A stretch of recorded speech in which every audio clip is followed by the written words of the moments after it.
তাসবিহ দানা দিয়ে তাসবিহ পাঠ করা যাবে কি যাবে না? শাইখুল ইসলাম ইবনে তাইমিয়া রাহিমাহুল্লাহ বলেছেন, কেউ যদি তাসবিহ দানা দিয়ে মানে গুনে, এটা সুন্নাতের খিলাফ, তবে বিদআত বা হারাম নয়, জাস্ট জায়েজ হতে পারে।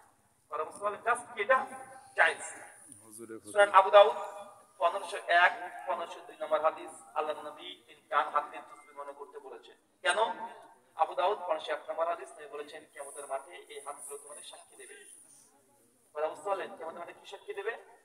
হাতগুলো সাক্ষী দেবে। সূরা নূর আয়াত 24, সূরা হামিম সাজদা আয়াত 20 এবং 21 এবং 22। কিয়ামতের মাঠে প্রত্যেক মানুষের হাত, পা, চোখ, কান সাক্ষী দেবে।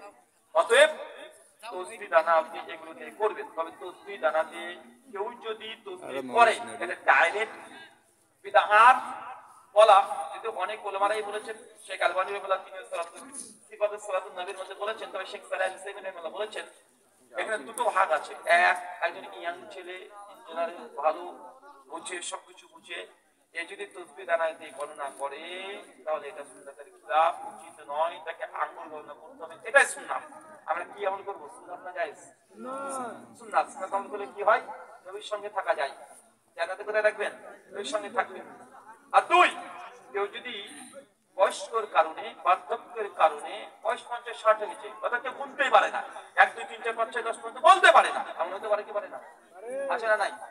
যে 33 হতে যেতে পারে না, মানে জানেই না, এরকম মানুষ আছে না নাই? আছে।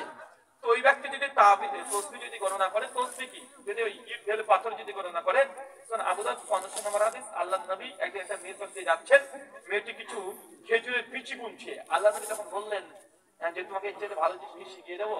তখন আল্লাহ নবী সুবহানাল্লাহ 33 বার, আলহামদুলিল্লাহ 33 বার, লা ইলাহা ইল্লাল্লাহ 33 বার শিখিয়ে দিলেন। মানে তিনি খেজুরের বীজ কিনে গোনা। তো এই যে খেজুরের বীজ গোনার যে হাদিস, এই হাদিসকে কিছু উলামা যঈফ বলেছেন, কিছু উলামা সহিহ বলেছেন। ইখতিলাফ আছে হাদিস নিয়ে, কেউ বলেছেন যঈফ, কেউ বলেছেন সহিহ।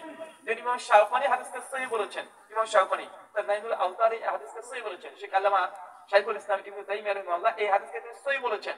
আবার এদিকে শেখ আলবানী রাহিমাহুল্লাহ এই হাদিসকে সহিহ বলেছেন। কথা বুঝতে পারলেন? অনেকে সহিহ বলেছেন, অনেকে সহিহ বলেছেন। এই হাদিসের একটা রাবীর কারণে, ত্রুটিপূর্ণ একটা রাবী আছে, বেশ কয়েকজন আছে।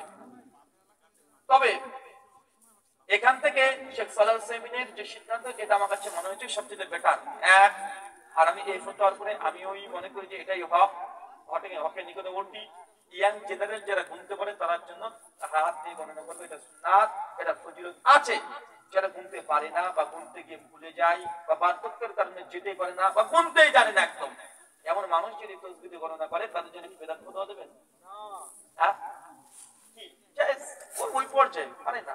কিন্তু রফিকুল সাঈদ তো বেদাত করেছে। ইবাদত আর ইবাদতের উপকরণ দুটো ভিন্ন জিনিস। মাইকে আজান দেওয়া, এটা কি ইবাদত?